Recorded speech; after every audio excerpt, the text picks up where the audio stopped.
let's cover these. Joined in, clear enough, isn't it? Join, connect, in, involve. Muscle. What Force your way. Force. That's right.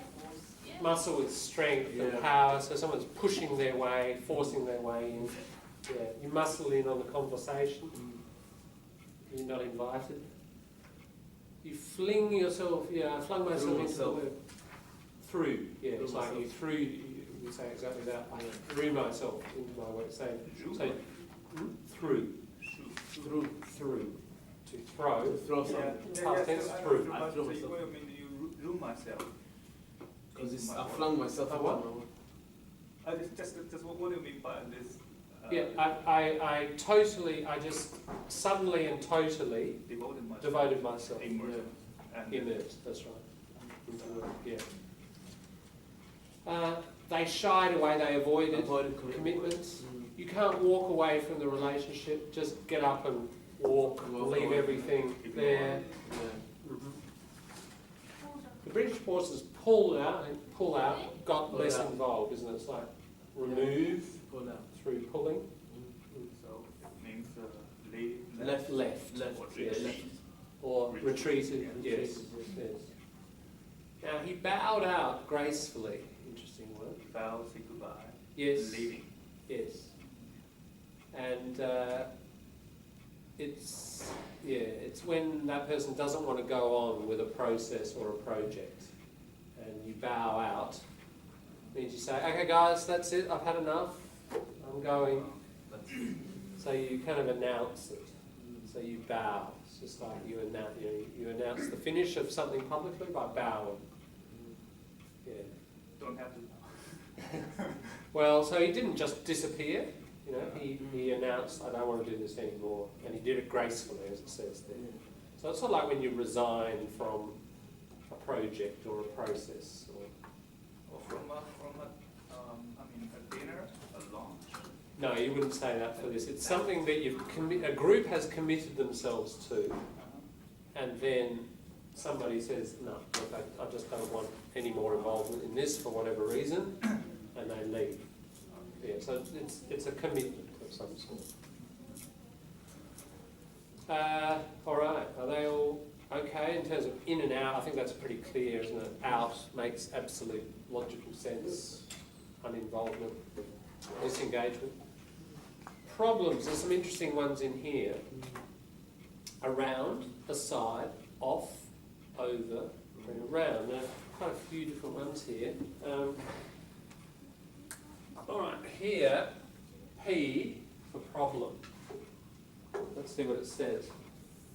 We think of problems and difficulties, here's the conceptual metaphor, as if they're physical objects that get in our way. So here we're coming up, going through time, and we get to this thing.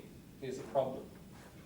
Some phrasal verbs have meanings to do with ignoring problems or behaving as if they do not exist, like aside. So here's the problem, aside, just ignoring it. The metaphorical idea is that we go around, if we're looking down, we go around it and keep going. Right, let's change our angle of view now. Imagine we're looking at it from the side. We go over it and we continue on our way. But in some way, either around, horizontally or vertically, we go over it, so we go around or over the things that are in our way, or we push them further away, usually to the side. All right, so if you push it to the side, then you can keep going straight, okay, because it's moved down here.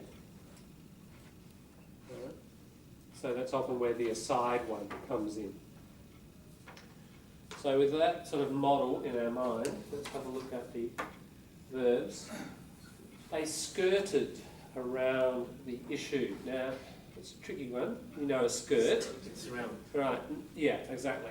Yeah. Think of a skirt when it's spread out, it's around, isn't it? So it's round, so that will give you a clue. And notice it's this tendency again of something that's normally a noun, skirt, it's become skirted, it's become a verb. So under no other context does this happen, but it happens quite a lot with phrasal verbs. We'll work around the problem somehow. he brushed aside my objection. So why aside and why brush and what does it mean? We need to put aside our differences. I laughed off his criticisms. He couldn't shake off the allegations. It's interesting, off here. Think of it this way. The problem is something that is sticky. Problems are sticky. They stick to you. So you want to get it off. It's not quite this metaphor. This off is a little bit different. It's something that sticks and then you want to get rid of it. So the person laughs off his criticisms and he couldn't shake off the allegations. Allegate from the word allege. Allege is a claim. Yeah, you hear it in the news, don't you? Yeah. The alleged criminal, in other words, somebody has alleged, somebody has claimed he's a criminal. It hasn't been proven yet. That's right. Like it's alleged. Yeah. Now the news use this a lot. They say the alleged murderer, because if they didn't say that, they said the murderer, and then he or she goes to a court of law and they're shown not to be guilty, they could sue them, the media.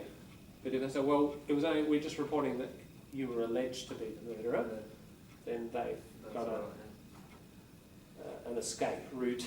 Yeah. So an allegation is like a negative claim. You were the one who stole the money or whatever. They glossed over the question of who was going to pay for it. Now, again, usually a noun, gloss. What is gloss? Is it something shiny? Yeah. When you're going to get your photos developed, they say, do you want matte or gloss? You know, or you're going to go and paint your room, you go down to Bunnings and get a big can, 4-litre can of cream paint. Do you want matte? That's matte. That's not shiny, is it? That's a kind of, it just absorbs the light, you know, it doesn't reflect shiny. Or gloss, that's got a glossy sort of element to it. So, okay, so gloss is that shiny sort of thing. They glossed over the question of who was going to pay for it. Interesting verb there. I tried to smooth things over between them. Yeah, what's happening and what's this person trying to do and why smooth and why over. All right, yeah. 5 minutes. Yeah. What can you figure out?